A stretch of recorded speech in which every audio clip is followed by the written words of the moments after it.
आज हम आप लोग को बताने वाले हैं नाभिक। क्या कि नाभिक का वो तमाम सारे 33 प्रश्न बताने वाले हैं जो कि आप लोग को परीक्षा हॉल में ज़रूर पूछेंगे। देखिए मेरे बच्चा, कल थोड़ा सा लेट हो गया था आप लोग के सामने वीडियो अपलोड कर रहे हैं, तो उसके लिए हम सॉरी चाहते हैं मेरे प्यारे साथ, क्योंकि आज हम आप लोग के लिए लेट होने नहीं देंगे। तो नेटवर्क इशू वजह से आप लोग को कल टाइम पे क्वेश्चन नहीं मिला, तो उसके लिए हम सॉरी। तो चलिए मेरे प्यारे छात्र, आज हम आप लोग को बता रहे हैं। तो कल हिंदी था और आज फिजिक्स है, और फिजिक्स का ये चैप्टर नंबर 13 का नाभिकी, क्या कि नाभिकी बहुत ही ज़्यादा खास प्रश्न है, और इसमें 33 वो तमाम सारे प्रश्न बताने वाले हैं जो कि आप लोग को परीक्षा हॉल में ज़रूर पूछे जाएंगे। तो चलिए मेरे प्यारे छात्र, जो भी छात्र अभी तक चैनल को लाइक नहीं किए होंगे वो जल्दी से जल्दी चैनल को लाइक कर देंगे और घंटी का बटन दबा करके चैनल को सब्सक्राइब जरूर करेंगे। तो चलिए मेरे प्यारे छात्र, हम बिना विलंब के अपने इस क्लास को स्टार्ट करेंगे कि विद्युत या चुंबकीय क्षेत्र निम्न में से किसे त्वरित नहीं करता है। कि विद्युत या चुंबकीय क्षेत्र निम्न में से किसे त्वरित नहीं करता है। एक का आंसर हो जाएगा ऑप्शन नंबर सी, क्या होगा? न्यूट्रॉन। क्या होगा? Neutron, option number C. चलिए दूसरा देखते हैं कि एक रेडियो समस्थानिक की अर्ध आयु 5 वर्ष है। 15 वर्ष में क्षय होने वाले पदार्थ का अंश क्या होगा? कि एक रेडियो समस्थानिक की अर्ध आयु 5 वर्ष है, 15 वर्ष में क्षय होने वाले पदार्थ का अंश क्या होगा? 2 का आंसर होगा ऑप्शन नंबर बी, 1/8। क्या होगा? 1/8, ऑप्शन नंबर बी। चलिए नेक्स्ट देख लेते हैं हम 3 का, कि निम्नलिखित युग्मों में कौन समभारिक युग्म है? क्या होगा? निम्नलिखित युग्मों में कौन समभारिक युग्म है? 3 का आंसर होगा option number D. Option number D क्या है कि 15p30 और 14si30। क्या होगा? 15p30 और 14si30, ऑप्शन नंबर डी। चलिए अगला देख लेते हैं हम 4 का, कि नाभिकीय घनत्व का क्रम होता है। कि नाभिकीय घनत्व का क्रम होता है। 4 का आंसर होगा option number B, 10⁻7 kilogram metre. क्या होगा? 10⁻17 kilogram metre, option number B.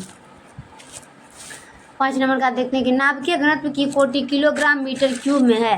कि नाभिकीय घनत्व की कोटि किलोग्राम मीटर क्यूब में है। 10⁻17। क्या होगा? 10⁻17, ऑप्शन नंबर बी। चलिए अगला देखते हैं हम 6 का, कि रेडियो सक्रिय पदार्थ अर्ध आयु बराबर 2 घंटा का 32 ग्राम 10 घंटे में कितना क्षय होगा? कि रेडियो सक्रिय पदार्थ अर्ध आयु बराबर 2 घंटा का 35 ग्राम और 10 घंटे में कितना क्षय होगा? सभी छात्र बताएंगे और फटाफट से टिक लगा देंगे। 6 का आंसर होगा ऑप्शन नंबर सी, 31 ग्राम। क्या होगा? 31 ग्राम, ऑप्शन नंबर सी। अगला देख लेते हैं हम 7 का, कि डेल्टा किरणों के उच्च बोधन शक्ति का कारण क्या है? कि डेल्टा किरणों के उच्च बोधन शक्ति का कारण क्या है? 7 का आंसर होगा ऑप्शन नंबर ए, कम तरंग दैर्ध्य। कम तरंग दैर्ध्य, ऑप्शन नंबर ए। अगला देख लेते हैं 8 का, कि निम्नलिखित में कौन विद्युत चुंबकीय तरंग वाले गुण का है? कि निम्नलिखित में कौन विद्युत चुंबकीय तरंग वाले गुण का है? 8 का आंसर होगा ऑप्शन नंबर सी, गामा किरणें। क्या होगा? गामा किरणें, option number A, option number C, gamma किरणें।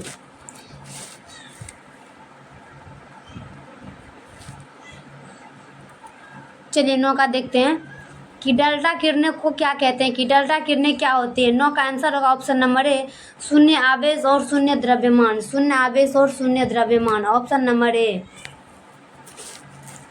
चलिए 10 का, कि निम्न विद्युत चुंबकीय तरंगों में किसका तरंग दैर्ध्य सबसे छोटा होता है? कि निम्न विद्युत चुंबकीय तरंगों में किसका तरंग दैर्ध्य सबसे छोटा होता है? 10 का आंसर होगा ऑप्शन नंबर सी, गामा किरणें। क्या होगा? ऑप्शन नंबर सी, गामा किरणें। चलिए 11 का देखते हैं, जब कोई रेडियो सक्रिय तत्व कण उत्सर्जित करता है तो इसका द्रव्यमान संख्या क्या होता है? कि जब कोई रेडियो सक्रिय तत्व कण उत्सर्जित करता है तो इसका द्रव्यमान संख्या क्या होता है? 11 का आंसर होगा ऑप्शन नंबर बी, घटती है तथा उसकी परमाणु संख्या भी घटती है। घटती है तथा इसकी परमाणु संख्या भी घटती है, ऑप्शन नंबर बी। अगला देखते हैं 12 का, कि बीटा किरणें विक्षेपित होती है। बीटा किरणें विक्षेपित होती है चुंबकीय एवं विद्युत क्षेत्र दोनों में। चुंबकीय एवं विद्युत क्षेत्र दोनों में, ऑप्शन नंबर डी। निम्नलिखित में से किसकी भेदन क्षमता महत्व है? निम्नलिखित में से किसकी भेदन क्षमता महत्व है? 13 का आंसर होगा option number D. Option number D में के डेल्टा किरणें। क्या होगा? डेल्टा किरणें, ऑप्शन नंबर डी। चलिए बीटा किरणें तेजी से चलने वाली है। कि बीटा किरणें तेजी से चलने वाली है। 14 का आंसर होगा इलेक्ट्रॉन है। क्या होगा? इलेक्ट्रॉन है, ऑप्शन नंबर सी। चलिए 15 नंबर देख लेते हैं कि रेडियो न्यूक्लाइड के अपक्षय नियतांक को व्युत्क्रम को क्या कहा जाता है। कि रेडियो न्यूक्लाइड के अपक्षय नियतांक को व्युत्क्रम को क्या कहा जाता है। क्या औसत आयु, क्या होगा औसत आयु, ऑप्शन नंबर सी औसत आयु। नेक्स्ट देखते हैं हम 16 का कि नाभिकों के मिलने और नए नाभिक के बनने और ऊर्जा के मुक्त होने की घटना को क्या कहा जाता है। कि नाभिकों के मिलने और नए नाभिक के बनने और ऊर्जा के मुक्त होने की घटना को क्या कहा जाता है। 16 का आंसर होगा ऑप्शन नंबर ए नाभिकीय संलयन। ऑप्शन नंबर ए क्या नाभिकीय संलयन। अगला देख लेते हैं हम 17 का कि प्रति न्यूक्लियर द्रव्यमान क्षति को क्या कहा जाता है। कि प्रति न्यूक्लियन द्रव्यमान क्षति को क्या कहा जाता है। Packing fraction. क्या होगा पैकिंग फ्रैक्शन। ऑप्शन नंबर ए। चलिए 18 का देखते हैं नाभिकीय रिएक्टर में कंट्रोल रॉड कैडमियम का प्रयोग किया जाता है। कि नाभिकीय रिएक्टर में कंट्रोल रॉड कैडमियम का प्रयोग किया जाता है। इसका आंसर होगा कि न्यूट्रॉन अवशोषित करने के लिए ऑप्शन नंबर बी। अगला देखते हैं 19 का कि निम्नलिखित में किसे कैंसर के उपचार में प्रयोग किया जाता है। कि निम्नलिखित में किसे कैंसर के उपचार में प्रयोग किया जाता है। 19 का आंसर हो जाएगा ऑप्शन नंबर बी क्या CO60। क्या होगा CO60। ऑप्शन नंबर बी हो जाएगा CO60। अगला देखते हैं हम 20 का कि किसी परमाणु का नाभिक नेचुरल्स बना होता है। कि किसी परमाणु का नाभिक नेचुरल्स बना होता है। 20 का आंसर होगा ऑप्शन नंबर डी प्रोटॉन और न्यूट्रॉन से। Option number D. चलिए अगला देखते हैं 21 का कि परमाणु के नाभिक में प्रोटॉन साथ रह पाते हैं। कि परमाणु के नाभिक में प्रोटॉन एक साथ रह पाते हैं नाभिकीय बल पर। क्या होगा नाभिकीय बल पर। ऑप्शन नंबर ए। अगला देखते हैं 22 का कि एक अल्फा कण बना होता है 2 प्रोटॉन और 2 न्यूट्रॉन से। Option number B. चलिए अगला देखते हैं हम 23 का कि परमाणु क्रमांक है नाभिक में प्रोटॉनों की संख्या। ऑप्शन नंबर सी। 24 का कि एक तत्व की परमाणु संख्या Z और द्रव्यमान संख्या A है। इसके एक परमाणु में न्यूट्रॉन की संख्या क्या होगी।